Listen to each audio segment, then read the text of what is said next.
I like to campaign for my husband is that I get to do one of my favorite things. I get to talk about this guy, this man I have loved and admired since I first met him 23 years ago. I can only talk like this behind his back. Because when we get home, it's usually pick up your socks, do something. But when he's not here, I can say all these wonderful things, but don't tell him. Don't let him know. I got to keep that upper hand, you know. But as you know, although my husband is handsome, charming, and incredibly smart, what I tell people, and especially young people, because I get to travel around to a lot of college campuses, and I tell young people that that is not why I married him. It is not. What truly made me fall in love with Barack Obama is what you all saw last night, what you all have seen for 3.5 years. You have seen his character. You know, his decency,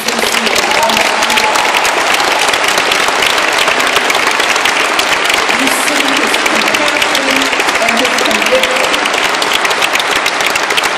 And that's the man I married. When I first met him, I loved that Barack was so committed to serving others. He was always committed to serving others. And when he started out his career, he turned down high-paying jobs. Instead, began his career fighting to get folks back to work in struggling communities. That's where he started, and I know that's where he's going to finish. And I loved that Barack was so devoted to his family, especially the women in his life. And I tell this to young men all over the country, you've got to love your mother.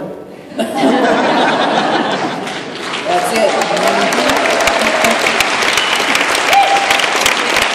I saw the respect that Barack had for his mother and how proud he was that she was able to put herself through school while still supporting him and his sister as a single mother. Before she passed, I saw the tenderness that he felt for his grandmother. He called her Tutu. I saw how grateful he was that long after she should have retired, she was still waking up every morning to catch that bus to her job at the bank. And as he said last night, she did everything she could to support his family. But he also watched how she was passed over year after year for promotion simply because she was a woman. But he also saw how she kept getting up year after year, doing that same job without complaint and without regret. And when I saw these things in Barack when we first met and I learned his story, I realized that with Barack I found a real connection, because in his life story I saw so much of my own. You know, growing up on the south side of Chicago, working class kid, I watched my own father make that exact uncomplaining journey every day to his job at the city water plant. That's the very job my father had his entire life until the day he died. And I saw how he carried himself with that same dignity, you know, that same pride in being able to provide for his family. That same hope that one day, with all this hard work he was doing, that one day his kids could have opportunities he never dreamed of for himself. And like so many families in this country, the families that our president is fighting for, our families just weren't asking for much. You know, that's the beauty. They didn't want much. And they didn't begrudge anyone else's success. No, in fact, they didn't mind if others had much more than they did. They admired it. And that is exactly why they pushed us to be the very best we could be. But they did believe in that fundamental American promise that even if you don't start out with much, if you work hard in this country, if you do what you're supposed to do, then you should be able to build a decent life for yourself and an even better life for your kids and grandkids. That's what kept them going. That's what they believed. But they also believed that when you've worked hard and you've done well and you finally walk through that doorway of opportunity, they believe you don't slam that door shut behind you. You reach back and you give other folks the exact same chances that help you succeed.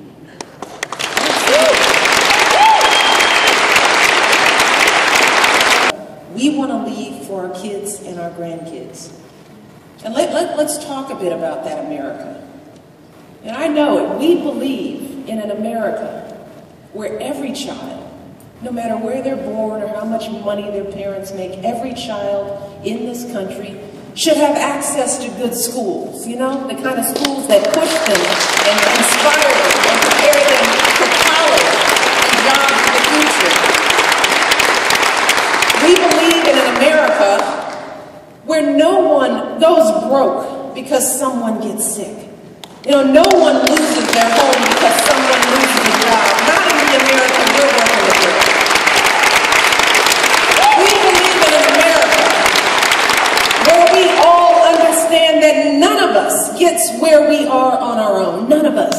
That there is always a community of people lifting us up. Where we treat everyone with dignity and respect. From the teachers who inspire us to the janitors who keep our schools clean. And in this America that we are working so hard to build, when one of us stumbles, which so many of us do, when one of us falls on hard times, we don't turn our backs and tell them, tough luck, you're on your own. No, in this America, we reach out. We extend a helping hand until they can get back on their feet. We believe that the truth matters in this America. You don't take shortcuts, game the system. You don't play by your own set of rules. Instead, we reward success that's earned fair and square. And finally, we believe in keeping our priorities straight. And we all know good and well that cutting Sesame Street is no way to balance our budget. Shortchanging our kids is not how we tackle our deficit. If we truly want to build opportunities for all Americans, we know we need to cut wasteful spending, but we also know we have to make smart investments in our future, in education, infrastructure for an economy that's built to last. And that's what my husband stands for.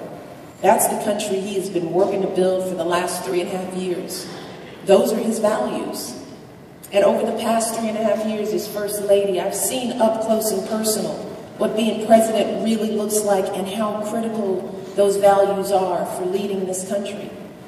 As I've said again and again, I have seen how the issues that come across the president's desk are always the hard ones. You know, the decisions that aren't just about the bottom line, but they're about laying a foundation for the next generation.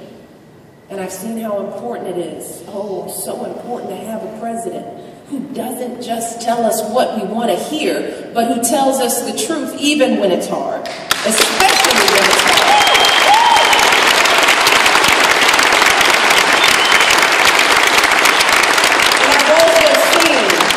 That when it comes time to make those tough calls, and everyone around you is urging you to do what's easy, what polls best, what gets good headlines.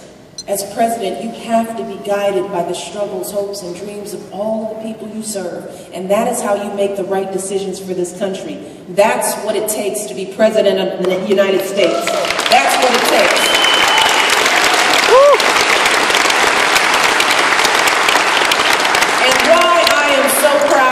President, since the day he took office, on issue after issue, crisis after crisis, that is exactly what we have seen in this man. Think back to when Barack first took office. This economy was on the brink of collapse. You of all people remember where we were. Don't take my word for it. Newspapers were using words like meltdown, calamity, declaring Wall Street implodes, economy in shock. You know, for years, people had been lured into buying homes they couldn't afford, so for many people, their mortgages were underwater. The banks weren't lending, companies weren't hiring. As you recall, the auto industry was in crisis. This economy was losing 800,000 jobs a month, and a lot of people wondered whether we were heading for another